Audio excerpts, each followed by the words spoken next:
I am delighted to be here with Women in Leadership to just talk with you guys. But I thought what I would do is first start with about 8 minutes of one of my stories and a definition. So in these times, well, in all times, but especially now when more and more people are perhaps experiencing a readiness to see racism, I have been sharing one of my allegories, my little 5-minute restaurant saga. So it's called Dual Reality, a restaurant saga, which is a story that helps people understand that, yes, racism exists, even for those who their whole lives have been in staunch denial. So that story, like many of my stories, is based on something from my own real life experience. So let me just tell you the story. No slides, no nothing. So I'm going to be using my hands. You're going to have to see it all with your imaginations. But when I was a first-year medical student, I was, of course, very studious. So here it was one Saturday, and what was I doing? Studying. So some friends came over. So what did we do? We all got to studying, and we were studying long and hard, and it got late, and we got hungry, and I had no food in the apartment, which was quite typical for me. My friends understood. They were like, okay, Camara, never mind. Let's go into town and find something to eat.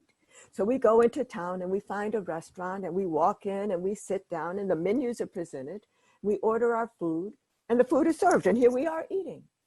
So not a very remarkable story yet, although these days that would be remarkable because really we're not supposed to be doing that, eating inside restaurants. But here we are eating, not very remarkable. But as I sat there with my friends eating, I looked across the room. I noticed a sign that was a startling revelation to me about racism. So now I've intrigued you and you're like, Dr. Jones, what did the sign say? What did the sign say? The sign said, open. So I know I've lost most of you, so let me recap. Here we are sitting in a restaurant. I look across the room, I see a sign that says open. And if I hadn't thought anything more about it, I would have assumed that other hungry people could walk in, sit down, order their food and eat.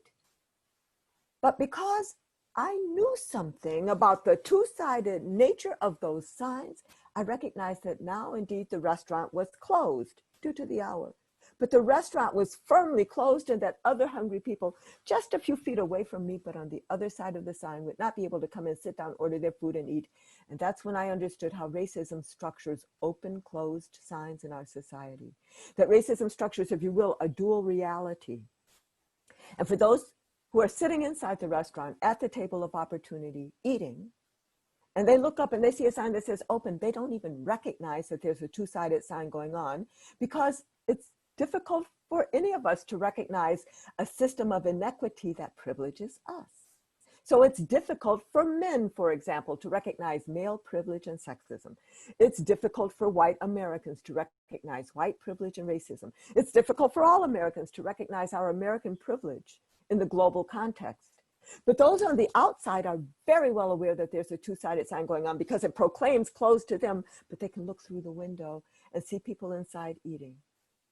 So back inside the restaurant, to those who ask, is there really a two-sided sign? Does racism really exist? I say, I know it's hard for you to know when you only see open. In fact, that's part of your privilege, not to have to know.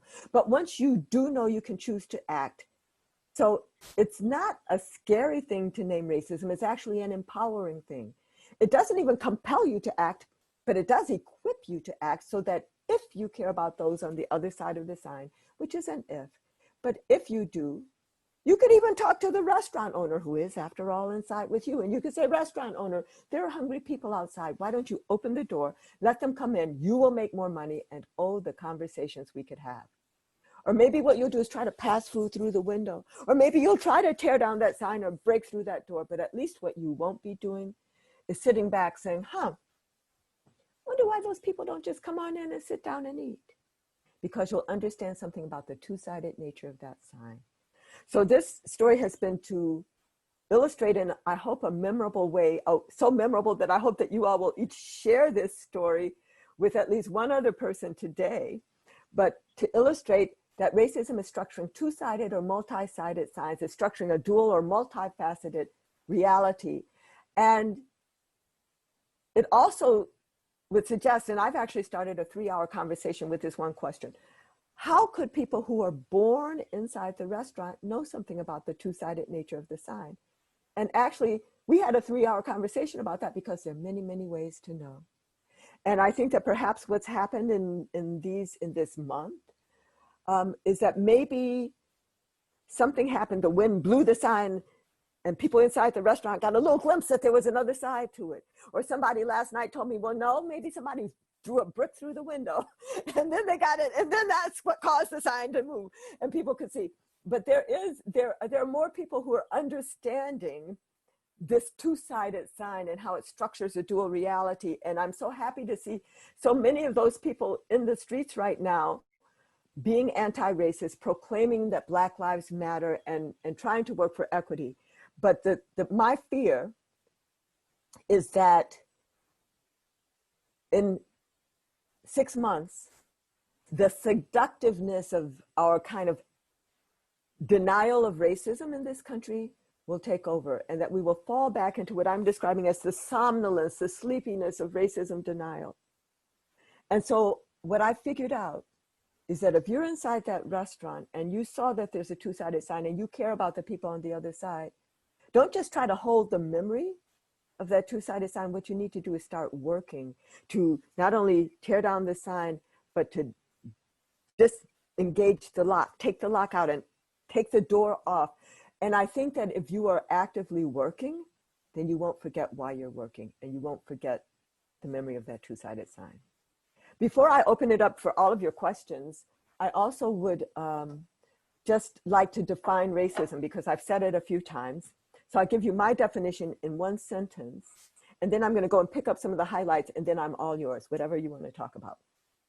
So my one sentence definition of racism, it's a long sentence, but it's one sentence, is that racism is a system of structuring opportunity and assigning value based on the social interpretation of how one looks, which is what we call race, that unfairly disadvantages some individuals and communities, unfairly advantages other individuals and communities, and saps the strength of the whole society through the waste of human resources.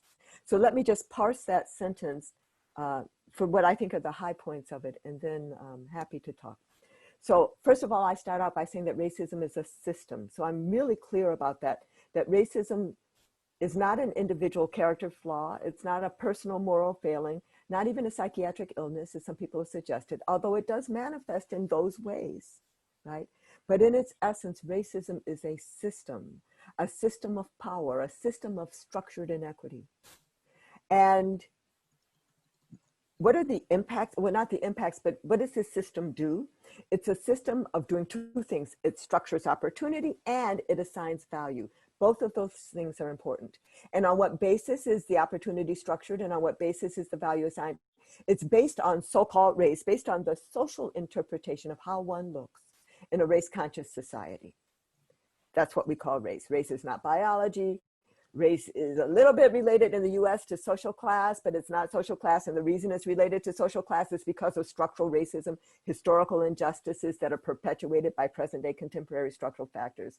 Race is not culture. These so-called racial groups have many, many different ethnicities with different cultures in it. It's certainly not biology. As we said, race is the social interpretation of how one looks, and it's the substrate on which racism has operated historically and which it continues to operate on today.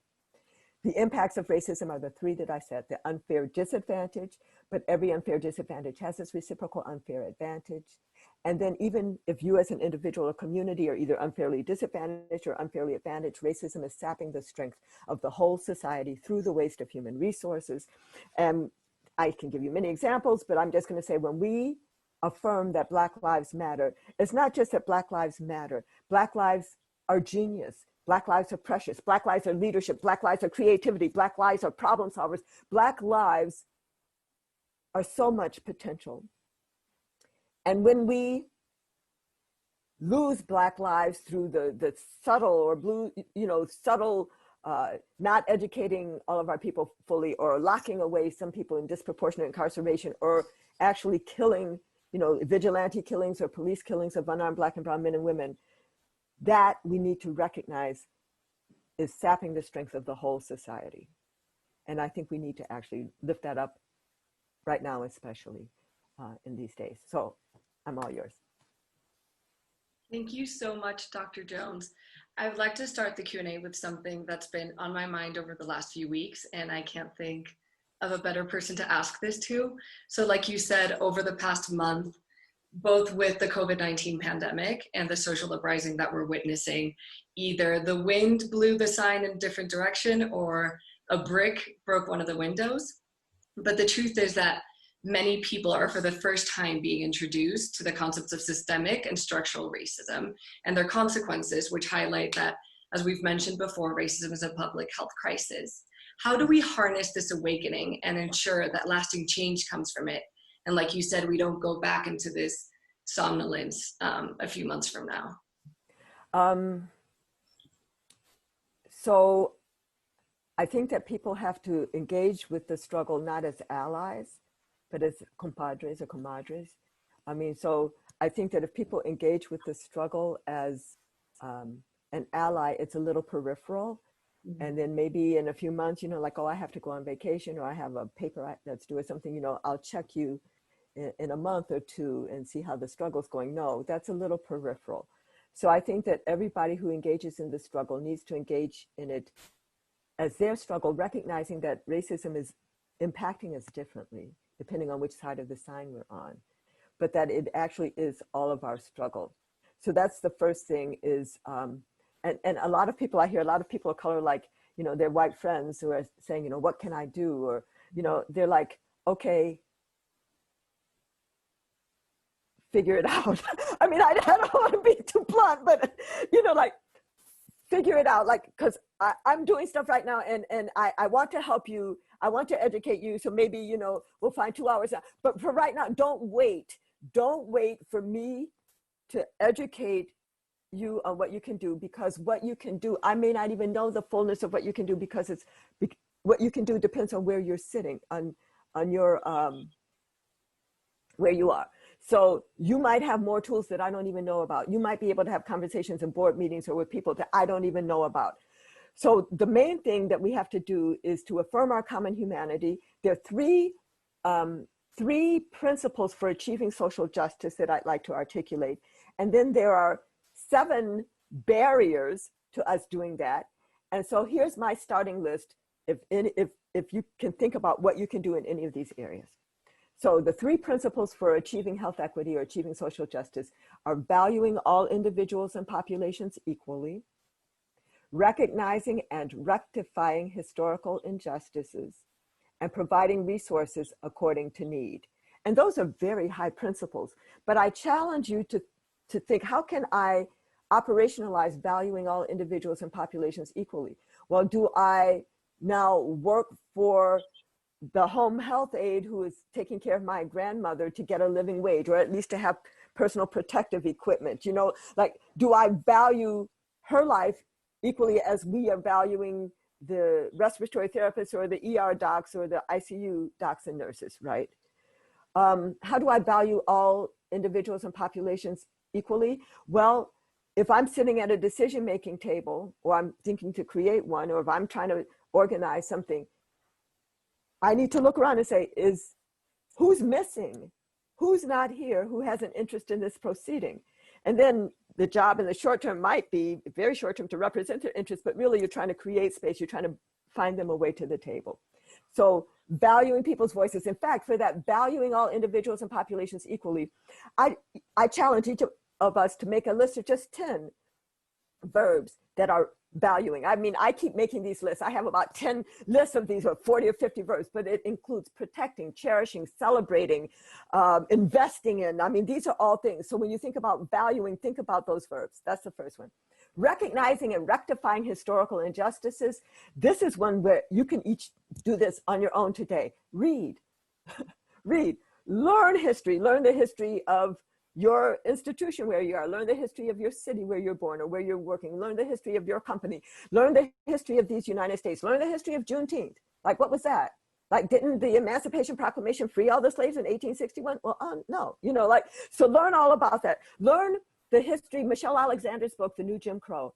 So learn the history of why she calls it the new Jim Crow and disproportionate you know, incarceration, but how that backs up, and how by incarceration, now we're taking away the rights to assembly, the rights to living places, the rights to vote that were the same things that were taken away under Jim Crow. Read The Color of Law by Richard Rothstein, which is about how the US government after World War II further codified and put in place racially segregated neighborhoods, which because of disinvestment, inaction in the face of active neglect, continue to separate us. Read a new book by William A. Darity, Sandy Darity, called From Here to Equality, which is proposing, he's an economist who's proposing reparations. So read, if you want to, recognizing and rectifying historical injustices. And then in terms of providing resources according to need, your role could be to work with others to establish or to agree on a metric of need, but then your role going forward is really going to be to develop the political, social will to keep that going, to actually, even though you have resources according to need. The other 7 things, but anyway, so those principles are like, do you think your group is doing health equity or social justice? Check it out. You should be doing at least one, I would say all 3 of those things. Great, Dr. Jones, thank you so much for that. Before we move on to some of the people who have raised their hands, there was one audience member who had a really great question, who isn't able to be here today. Hey Young asks, can you tell us about a time where you were denied of an opportunity in your career due to your identity and how you overcame it? So I am going to say, I'm going to describe one of the more recent ones. And it was sort of like not just me as a person denied of an opportunity, but an agenda being shut down. So I worked at the Centers for Disease Control and Prevention for 14.5 years. I was recruited there. I had been teaching at the Harvard School of Public Health for 6 years, recruited to CDC to bring attention to racism to the nation's lead public health agency. So I was over in the Chronic Disease Center. For 10 years, we organized our racism and health work group. We developed a 6-question reactions to race module. It was used by the BRFSS, you know, like by 29 jurisdictions, like 43 times, like we were on a roll. We had seminars, we're doing stuff, we were lots. I got moved to a different part of CDC, supposedly to start their Office on Social Determinants of Health. But then that agenda changed after a year. I was abruptly told that. So then I was like, oh, okay, well, I'll keep on with this anti-racism stuff, like explicitly, but at a lower level, not the head of social determinants. And the place where I had been moved, those people did not think that racism, attention to racism, belonged anywhere at CDC, but much less in their division. So they didn't really know what I was doing because I've been doing it so long. But when I said, oh, because this was a new division, and nobody knew what we were doing. So I said, let me do a lunch and learn type of thing. Let me do a kind of presentation, because maybe this whole division would be about anti-racism. So I did it. My stuff was mostly greatly received, except by 2 people. And they started to push down on me so much. They said that if I even thought that I might include either my Gartner's Tale allegory or my cliff analogy in a presentation, that could not be done as CDC work because that was not scientific. Yeah. And so if I even thought I was going to do that, I would have to apply 30 days in advance to the ethics office to get clearance to do it as an outside activity, and I'd have to take my own vacation time to do it. So I started doing talks like that. Oh, they further said that on my slides, even if I didn't think I was going to do those things, but where I define racism and I talk about how it unfairly disadvantages some and unfairly advantages others, they told me I needed to take that second point about unfairly advantages some individuals and communities off of my slide. And the back and forth, finally the compromise until I escaped from CDC to Morehouse School of Medicine, which is like, what did I do about it? But finally that, the compromise was to take the words unfairly off of both disadvantage and advantage. Then I could talk about it, which I just want to highlight before I get into the rest of how I resolve this issue. There are many people in this country who think there are 2 states of being, disadvantaged and normal. And the reason that many people think there's disadvantaged and then normal is that we're ahistorical as a nation, and people don't recognize that their so-called normal is built up on a whole mountain of unfair advantage. But anyway, so this went back and forth, and then they started actually calling people and canceling my talks. I mean, it was just really bad. And then it was, half an hour before I was supposed to go to the airport to present at the American Public Health Association, I had 3 papers and a poster, right? They canceled my travel because they said that my presentations hadn't been cleared, but they hadn't been cleared because they refused to clear them, right? I mean, they've been submitted 3 weeks in advance. They just refused because maybe I still had the word unfair. You know, so this was like horrible. And I did not have the energy at the time. One of the like administrative people, when everybody was kind of seeing this, but she pulled me aside. She said, Camara, you need to file a complaint against these people. I mean, it was really, really obvious and horrible. And I didn't even have the energy to do that. But finally, after a year of effort, the 16th Surgeon General, former director of CDC, Dr. David Satcher, took him a year to extract me from that place on loan from CDC to Morehouse School of Medicine. When he extracted me, the first week, I felt that the deliberate attempts that they had had to shorten my life were just lifting up like waves of stress lifting up. And then, short story, after a few months, my colleagues requested me to submit a paper because I was still officially CDC through the clearance thing. Something happened where it was going to be going to one clearance person. One of my tormentors saw that and said, no, you need to route the paper to me, because he was going to try to suppress it again. And I said, oh no, it was correctly routed, because I was copied on the email. And he said to the router, do as I say, and it was on. That's all I have to say. I wasn't even there anymore, and they were still trying to torture me. All right. Oh, somebody said if I could list all 3 principles in the chat. Do you guys want me to do that? It's going to take me a while. Ask me a question. I'll try to do it while you ask me a question. Sure. So we can start off with some of our audience questions. So first up, we'll have Deepa come on. Oh. And if you want to just introduce yourself and then go right into it. I see somebody did it, put the things in, so that's good. What you see in the chat, sorry Deepa, hold on. It's valuing all individuals and populations equally, recognizing and rectifying historical injustices, and then providing resources according to need. Providing resources according to need. Okay, hi Deepa. Hi, thank you so much for this talk. It's always great to listen to what you have to share. So I really appreciate that. And kind of like something that I feel like I've been thinking a lot about and like really struggling with for like probably the last decade of my life is this question of like, how do you take care of yourself? Like amidst this process, it's like very exhaustive process of trying to reform society. And a question I have for you is how do you balance your anger and your joy and, you know, taking time to rest and just like the other human emotions and things that we need? You know, actually my energy is only rarely anger, but I know what you mean. It's that intense energy, but it's only rarely anger, and sometimes it's grief more than anger, like with George Floyd or Rayshard Brooks, you know. It's but how do I balance these things? Well, now not that well, because I'm just going and I'm exhausting. So thank you for the reminder that I need to balance these things. But I do meditate when I do, so transcendental meditation, and when I'm really good in my practice, and I'm meditating twice a day, about 20 minutes twice a day. I try to take care of myself physically, so I haven't eaten meat since well before you guys were born, since 1973. I do still eat seafood, sometimes fish, and I mostly did away with dairy just because I'm lactose intolerant. So that keeps my body sort of good. I walk, so I try to walk, but it's mostly by being engaged with other people. And I think that you could get overwhelmed by the weight of the tasks before us unless you start acting.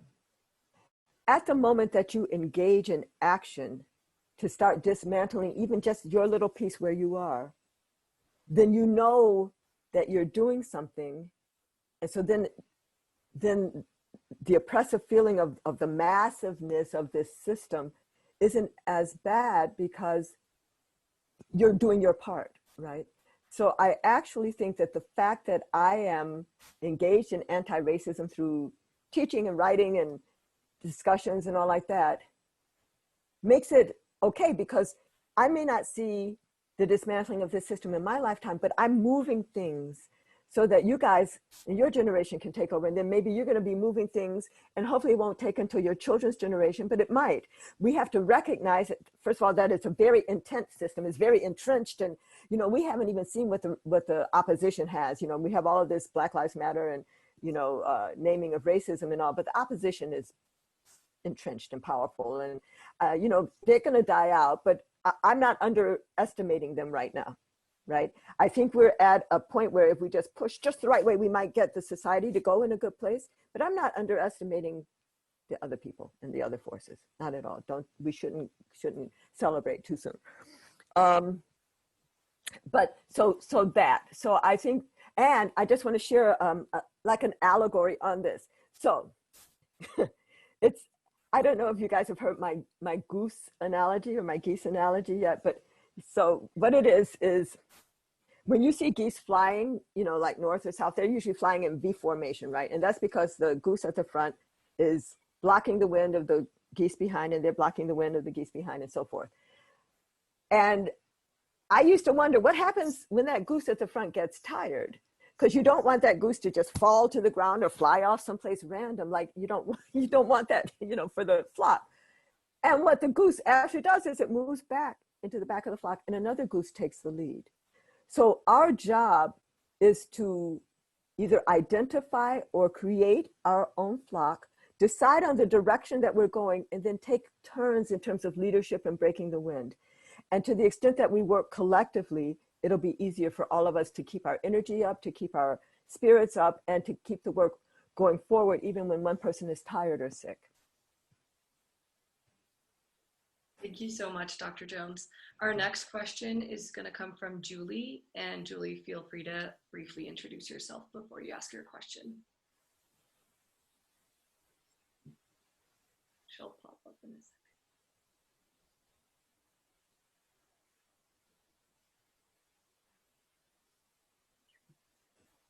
second. Hi, sorry, just figuring out Julie. unmuting and everything. Hi, nice to meet you. I'm Julie. I'm a rising intern in the Boston Combined Residency Program along with Taha, actually. And we've had some really great sessions in our orientation about these topics. But I just wanted to kind of ask you, in your opinion, how do you think medical trainees can advocate for curricular and cultural changes that really address the impact of racism on health? Thank you so much. So I think the first thing that you can do, because maybe the attendings don't have the eyes to see things that are even happening, you know, in the clinical settings. So every time you see something and you're like, oh, would that have happened the same way for another patient? Then you should start documenting in a friendly, collaborative way. Because I think that older attendees who've always done things or always seen things in a certain way might not have the sensitivity that you guys with your fresh eyes and kind of social justice eyes might. So I think documenting even words or barging into rooms or not prescribing or limited options here and vast options here, those kinds of things. So that kind of documentation, I think, and then saying we need to address these things and we need to create curriculum around these things, and we need to create a space where it is okay to raise these at the moment, where it's not just documenting something bad that happened, but where you could actually intervene.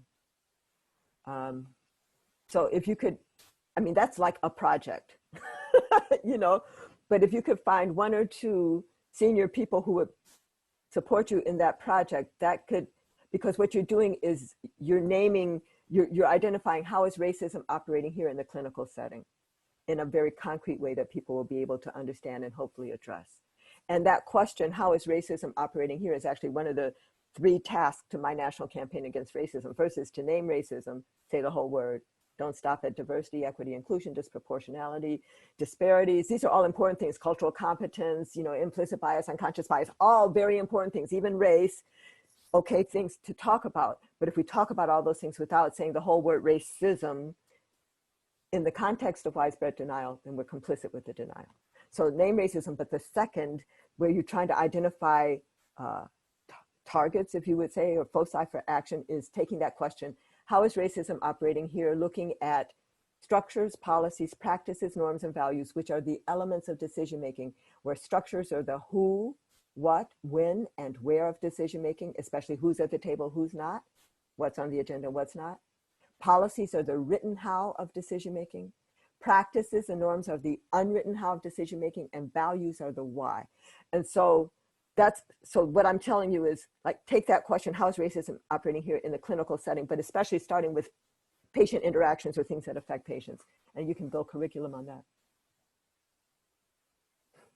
Right, that was a fantastic question, Julia. So up next we have Amber. Amber, feel free to introduce yourself when you're asking your question and go right into it. Are my answers too long, you guys? Like, should I try to be shorter? No, it's okay. Okay. You're great. Okay. Hi, Amber. Hello. Yeah, thank you so much for being on this panel. I echo all the other sentiments. It's always a pleasure to hear from you and the many webinars you've been doing. Oh my God. Yeah. So great to see you again. But yeah, so I kind of have a question that builds off of some of these other questions. And I'm sorry, I'm Amber. I just graduated from my MPH this past May. And I'm also a medical student. So I'm a rising M4. Hoping to go into pediatrics. And so I kind of have been struggling for a while. I mean, ever since I was looking back at like my personal statement to go into medical school, and just, I realized I've had this question for a long time of, where do I want my impact to be in this broader movement? And so I kind of wanted to pose that to you. Like, I think I'm at a point where with the MPH, I've gotten to better understand this interplay between, you know, federal level stuff, state level efforts, and grassroots level efforts. And I understand better how they all come together to enact change. And I think just how those different roles and levels of impact, how they get emphasized kind of varies depending on where you're being educated. Like, that looks different in medical education versus at the MPH education. And so I wanted to ask, I would love to hear about how you have kind of navigated how you chose where to invest your effort, your time and resource into what level, because you've obviously done the whole spectrum in some ways. And so I kind of wanted to see how you got that clarity mentally and physically, like investing the time and resource, the finite time and resources that you have. So because you've noticed that I've been all over, that's really the answer. So when I was your age, I mean, I couldn't have said what I would be doing in 10 years, much less 20 years. And so the answer is to follow your passion at each decision point. So what do I mean each decision point? So I think that each of us, it's good if we can be able to make a 3 to 5 year plan. So like, you're in the middle of your plan, right? It's to graduate from medical school. As you approach graduation, even in terms of, you say you think you're going to do pediatrics, but maybe there are other things that also interest you. You don't know. So when you near the end, what you do is you throw out a lot of seeds, anything that might seem interesting to you. So maybe you apply to PEDS programs, maybe you apply to other programs, or maybe you thought you wanted to be in the Northeast, but you say, well, California might be nicer. So you throw out a lot of, options, and then some of those seeds will take root. And then what you do is you take a 360-degree look around and you look at your options and you say, this one speaks to me, speaks to my heart. So then you might go this way. It may not even be in the straight line that you thought it was going to be. Then you make another 3 to 5 year plan. As you approach that, you do the same thing, and your life might be like this. So it's really not even a mental calculation of where you think you're going to have the best impact, because if you are you will have great impact wherever you are if you want to be there. You know what I'm saying? And if you see the opportunity there. So it's more about each time kind of assessing, where does your heart want to take you now? Where do you want to be? And every bit of your experience in life is just growing you more and equipping you for the next step. And so your path might look like do, do, do, do. You might go back a little bit, and then it might go that way. Or, I mean, I still don't know what I'm going to do now. I just finished a year 9 months as a Radcliffe Fellow.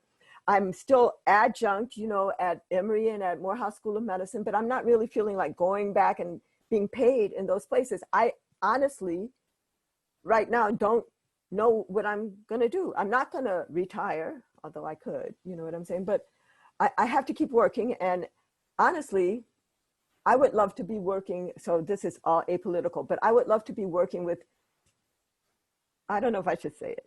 I'm going to put this into, my husband's saying, like, don't say it. He's over here. I would be love to work with Stacey Abrams as she is the Vice President of the United States next year. That's what I would love to be doing. So, you know, so you don't have to know now. You can't know now what you're going to be doing because you will probably create what you'll be doing in 20 years. It may not even exist. So what you have to do is try to stay with your 3 to 5 year plan. Now, if in the middle of that plan, you feel like you're going to hurt yourself, you got to ditch it. You got to abandon. But even if you decide in the middle of that plan that that's not quite you, if you think you can finish that, it's good because you don't want to be known as a quitter, right? And you want to know your power and you want to understand that you can make it through things. But if it makes you feel like you want to hurt yourself, no, you're out, you're out.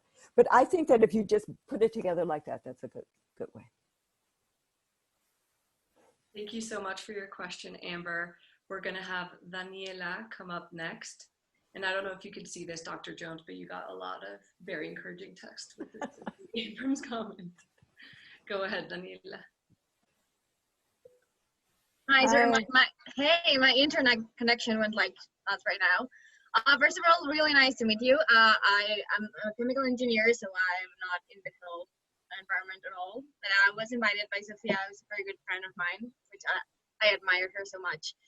And I have a question regarding, there is a historical depth, of course, but in the sense of how, of course, there's the most pressing issue is how to change things starting today, almost towards the future. But how, like, is there a need or is there a way to do something to at least appeal to those scars that had marked generations and generations in the past? Like is it enough to change the present and the future?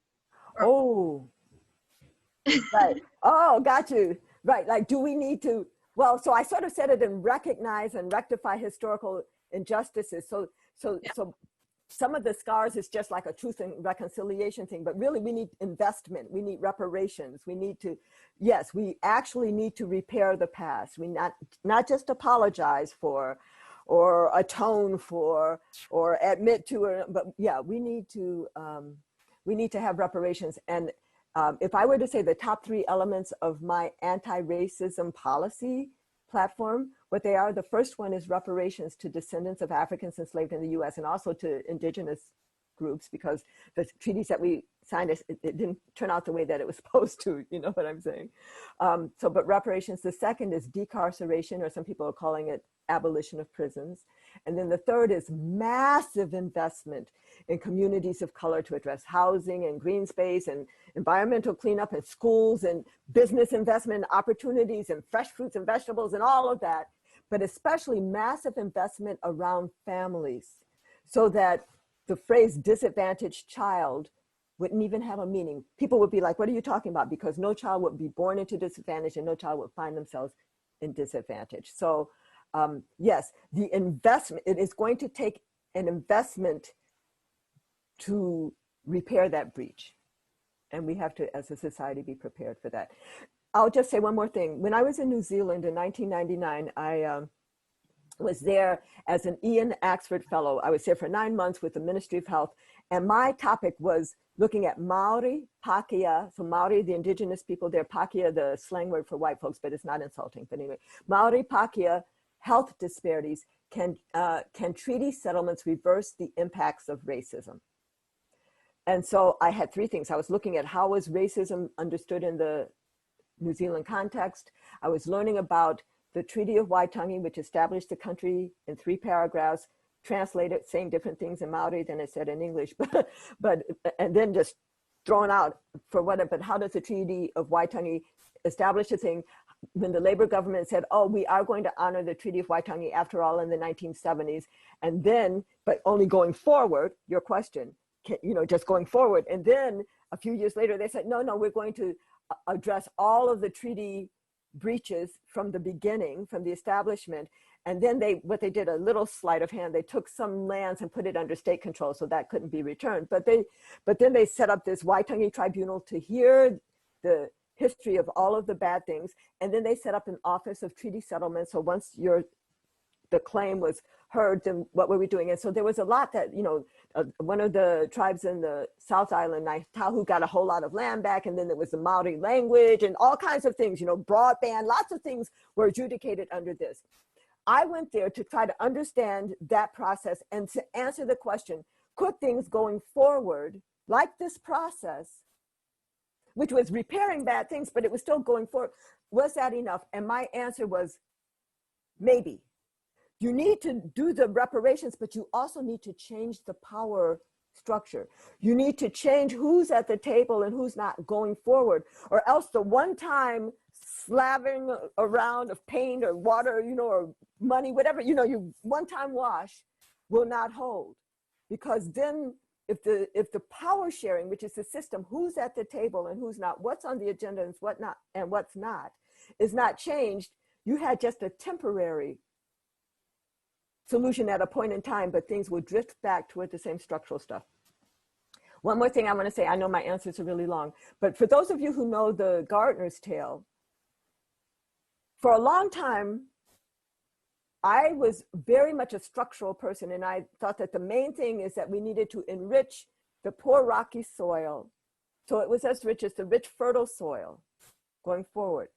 Until I realized that even if you enrich that poor rocky soil until it's as rich as the rich fertile soil and the pink flowers grow and they're looking equally as beautiful as the red, or maybe even better because the seed have been selected for survival and strength, right? But even if you compel that red gardener to do that, if the red gardener continues to prefer red over pink, she will continue to privilege red over pink going forward. And that's when I understood that my definition of racism as a system of both structuring opportunity and assigning value, we need to address both of those things. The value assignment is the cultural racism, the white supremacist ideology in our setting, right? If we do not, even if we could compel that gardener to enrich the soil today, she will continue to privilege red going forward. So we have to do all of that power sharing, which is to change the gardener. That's how you get the gardener to stop preferring red over pink. You don't just appeal to her, dear gardener, please. No, you got to change the gardener, right? As well as have the investment. That was wonderful. Thank you so much. So next we'll hear from Jenna Sherman. So Jenna, feel free to introduce yourself briefly and go into your question. Awesome. Hi. Thank you so much. For a second, I thought it was closing me out and I got very scared. It is such a privilege to learn from you, Dr. Jones. And I just want to really, really give my deepest thanks and gratitude for all of the labor that you do to educate our community and so many communities in this country and the world.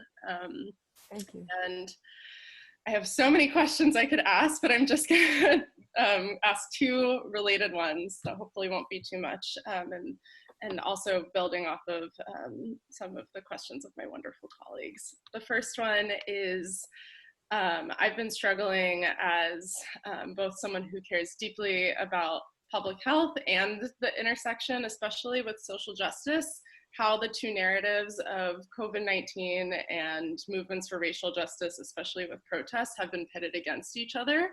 And I'm curious if you have thoughts on how, as both public health practitioners and practitioners of social justice, and hopefully both of those things are always intertwined, we can make sure that those two are really made to be clearly and inextricably linked, and how to explain that in a way that is accessible and makes sense, especially following months and months, of saying, please don't leave, stay inside, and making sure people know this is urgent, and not only urgent, but also, protesters clearly know risks and is deeply connected to racial justice in COVID as well, given the disparate outcomes. And then as a follow-up to that, also, like, how do we connect the movement for anti-racist work to, especially with like decarceration and defunding the police, to the healthcare system as well, and thinking about like mistreatment, especially of Black women,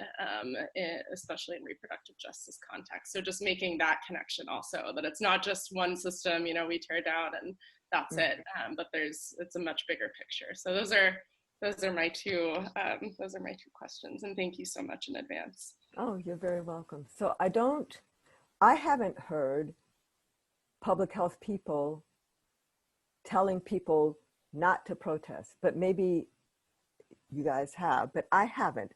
I've just heard people saying, when you protest, take care of yourself in these ways: 3-layer cloth mask, wash your hands frequently if you can, have your 60% plus alcohol, hand sanitizer, maybe take a drum or a tambourine so that you're not shouting so much. Try to do as much social distancing as you can. Hopefully there's no tear gas. If there's tear gas, you need to have a different mask so you can take that one off and put another one. If you're going to be arrested, I've actually heard people say, bring a bunch of masks. So if you're put in a close setting, that you can give some masks to other people in case they don't have them. So I've heard a lot of preparing, and then the advice: get tested before you go to a protest. If you have time, get tested 4 to 7 days after a protest. Don't go visit your grandmother, that kind of messaging. The way that I understand it, for me, because as soon as the protest started, then some of the news networks were reaching out to me. What was I going to say, about this? And what I said is, that there are risks in all of this, but the risks that protesters are taking is not just for personal gain. It is for the society, and it's for all of our children and our grandchildren. What we're trying to do is move this society in a positive direction, and the time seems right. There's this collective welling up of energy and purpose, and we cannot stop that or, no. So I think that most public health, everybody in public health that I've heard, is of the same accord.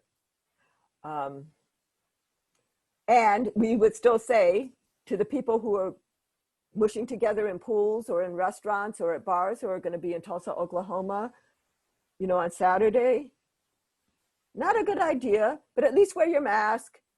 You're going to be inside, higher risk, at least wear your mask. But then the whole mask wearing and how that's become politicized is horrible.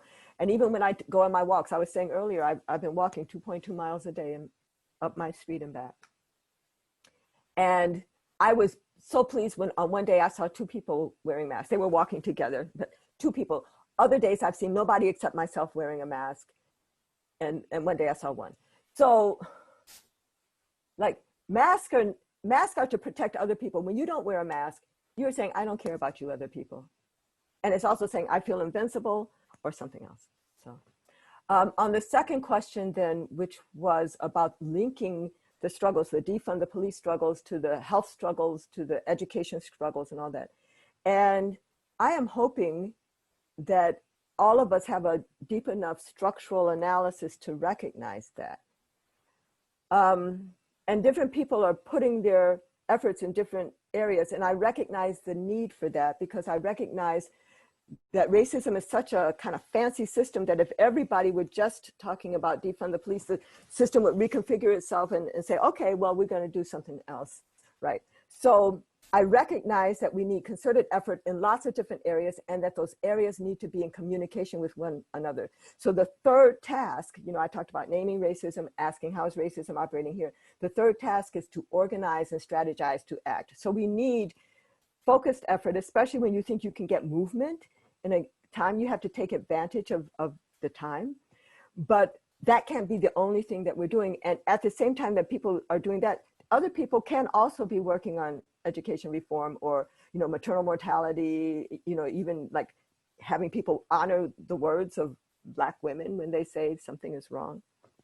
So I think that everybody doesn't have to work on everything but everybody needs to work on at least one thing, and all of the efforts need to be connected. Great. Thank you, Jennifer. Wonderful question. We're running a little bit low on time, so unfortunately we can't get to everyone else, but I'll be very short from now on. I'll be very short. No worries. Or let's hear more. Sometimes the questions are more important than the answers. So let's try to hear as many questions as we can, and then let's hear all the questions, or 5 questions at a time, and then I'll answer. Sure. In that case, we'll bring on Linda Barnes. Linda, feel free to introduce yourself briefly and ask your question.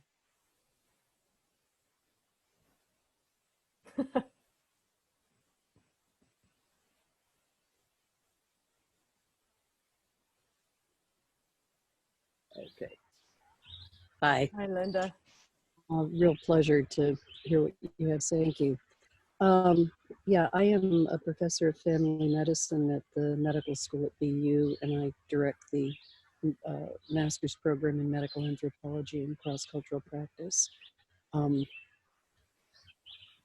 And many of the students who take our classes are pre-med, as well as the students who enroll in the program. Wanted to just share and very, very much invite your thoughts on, I remember years ago, it was in a discussion about the inclusion of women in curriculum content, and a person talking about it said, well, there are sort of broadly 3 approaches, and one is to teach the course the way it's always been taught, where you feature, men, and you have maybe 1 session about women, as though they were absent all the rest of the time. And the second is to teach a course on women in whatever. And the third is to say women are present all the way throughout, and every session, all the time, should represent that. And so for us, that has carried over not only in relation to women, but to issues of race and class and so on. I think we've tried to take it a step further to say what happens if you prioritize those issues as you design courses, as you look at candidates and applicants and so on. So that's sort of where we're at, and I would very much appreciate your thoughts on how to take that even further. So thank you. With regard to anti-racism in particular, or just all? Well, certainly, perhaps generally, but also specifically in terms of anti-racism within that sort of frame. I will just tell you a very quick example that answers that. So I'm involved with a group that plans now monthly virtual dinners that are about racial equity and education, racial equity and economics, racial equity.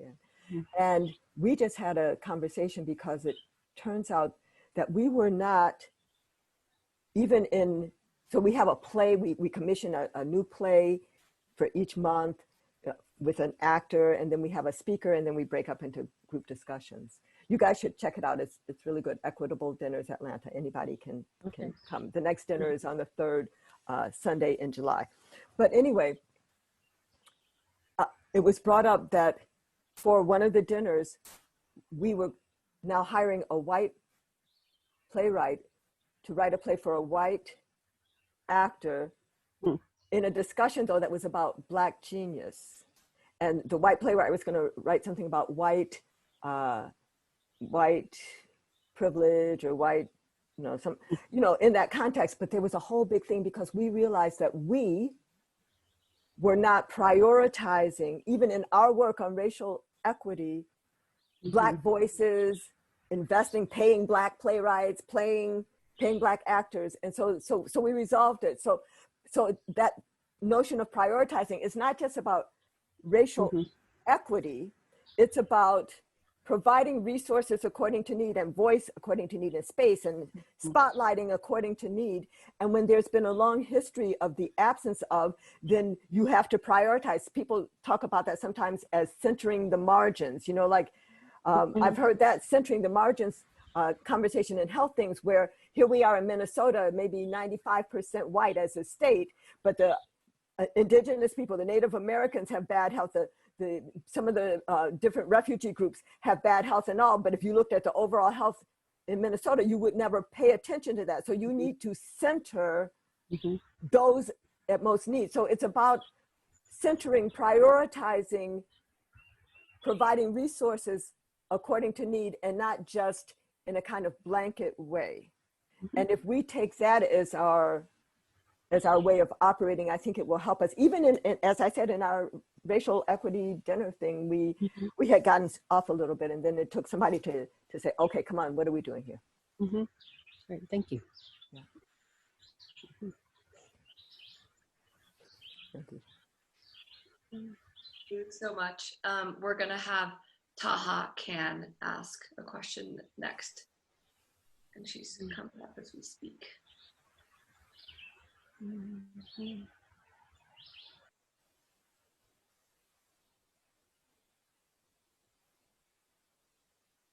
Hey, Taha. Hi, Oh, Dr. Taha was the first one to reach out to me. She's the reason I'm here. So it's so lovely. Thank you so much for being here, and this has been such an engaging talk. Thank you so much. So this is actually a question that we've had from one of our audience members. Their question is, how do we advance white-led spaces towards diversity and inclusion and equality without being token in our role? Say it again. So how do we, say it one more time? How do we advance white-led spaces towards diversity, equality, and inclusion without being token in our role? Right.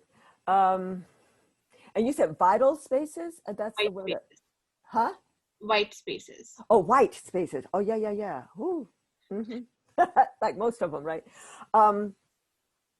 Sometimes it's hard if you're just the only one, because sometimes people invite you into those spaces not because they think you have something to offer or something to value, but they are tokenizing you. They're saying, oh, we're diverse, because often decision-making spaces, they think they have all the knowledge they need right there. They never think they're missing anything from anybody. So they say, okay, well, we'll let that person come in. And so often it's so clear that your token that you might even say something and it's never even picked up in the conversation. They act like you didn't say something and they go on. So I would say that people who are trying to diversify spaces should bring at least 3 people in, at a time. It's even my experience when I was at the Harvard School of Public Health as a faculty member. There were just, when I left, there were just 2 Black faculty in the whole Harvard School of Public Health, and one of them was in Tanzania. So like, it was me. And then when I left, they hired another Black person who was in what was my office. And then that person left and another Black person moved into that same office. And when I saw that and it happened 3 times, I was like, oh, now I see why they don't have enough Black people, because they only have 1 Black office. So don't act, if if you're trying to diversify something, you need to bring in a cohort. People find that if they're trying to do faculty hiring, they bring in 3, 5 people of color. They don't all have to be in the same area, and they may or may not ever work together, but at least they will respect one another and they'll understand that there's something of value in there. So even in your board, if you are trying to diversify, you need to bring in 3 at least, so that one person is not as easily dismissed, right? And then if you're in there, try to have some pre-conversations, like have the pre-meeting before the meeting. If there's an ally, I have often advised people to just use the Gardener's Tale as at a lunch and learn. Listen to how people are talking. That's how you identify your unexpected allies. So you listen to how people are talking. Then after the lunch and learn about the Gardener's Tale, you go up and you say, oh, I really appreciated how you were talking about racism. We have this issue. Would you, can we partner on this? And then the so-called ally or compadre or comadre is the one to raise the question. It's not always you. Excuse me, but did you say? So that, because if it's always you, they will easily dismiss you. They'll say, oh, that one has a chip on their shoulder, or they won't even listen. But if you can work the room, that's a good strategy as well. Thank you. Thank you so much for that, Taha, and thank you, Dr. Jones, really for engaging us in such a great discussion so far. I feel like I've been furiously typing notes as you were speaking, and then also trying to work out all these tech logistics, but it's been so enlightening. So I feel like my main takeaways from this talk are seeing and focusing on racism not as an individual character flaw, but really attacking it as on a systemic basis and seeing it as such. You talked about the impacts of racism, not only as it results in unfair disadvantage, but also unfair advantages, and really how it like takes away the strength of the whole community. And the three principles that you wrote or that you talked about that are written in the chat, I think those are some great takeaways for me. So, may I give you guys the 7 yes, targets just very quickly? of course. So these are what I think are the values targets that we need to focus on, as opposed, in addition to the structural targets, the structurals of schools, jobs, jails, housing, all of that. So the first is the fact that we as a nation are narrowly focused. Did I tell you guys this already? No. Okay, because I've been talking already so many times today, and it just sounded like an echo. Okay, so the first is that we as a nation are narrowly focused on the individual, which makes systems and structures either invisible or seemingly irrelevant. So that's a target to move that narrow focus on the individual. The second is that we are ahistorical as a nation. We act as if the present were disconnected from the past, and as if the current distribution of advantage and disadvantage were happenstance. The third is our endorsement of the myth of meritocracy, the story that goes something like this: if you work hard, you'll make it. Recognize that most people who've made it have worked hard. Not everybody, we've got some prominent examples of that. But even as I recognize that most people who have made it have worked hard, there are many, many other people working just as hard or harder who will never make it because of an uneven playing field that's being structured and perpetuated by racism, sexism, heterosexism. All of these systems of structured inequity. I can't go deep on any of these. The fourth one is the myth of a zero-sum game, that if you gain, I lose. And I think of that as like somebody being hesitant to invite you to their potluck dinner because they think you're just going to come and eat all the dinner and don't even recognize that you're bringing cakes and pies and all kinds of roasts and stuff with you. And that's because we're devalued. The fifth is our limited future orientation, recognizing that the two parts of the future that we can touch today are our children and the planet. And we do not invest in our children. We're not interested in our children. We don't have a 7 generations hence kind of way of thinking about decision making as many American Indian nations do. We don't have when East African people see each other, some groups say, not hi, how are you, but how are the children? And they hope to get the answer, all the children are well. We don't even ask how the children are. And we certainly wouldn't get the answer, all the children are well.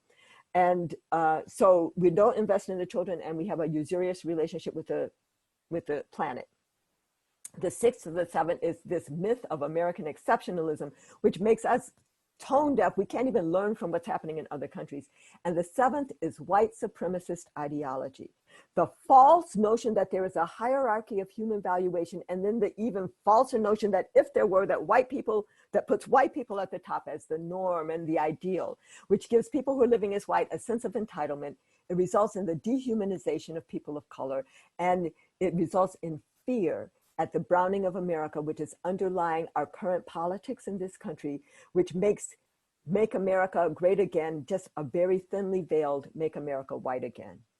So those 7, and especially the narrow focus on the individual, ahistorical stance, myth of meritocracy, and white supremacist ideology are also the things that make it very easy for white people to deny racism. And so if we had to, out of those 7, if you needed to pick 4, pick one of those to work on, and that's cultural work. I don't know, I'm just at the beginning. This is the edge of my thinking right now. So this is cultural work, and I don't have a lot more advice to say about that, but you guys are young and creative, and so go for it.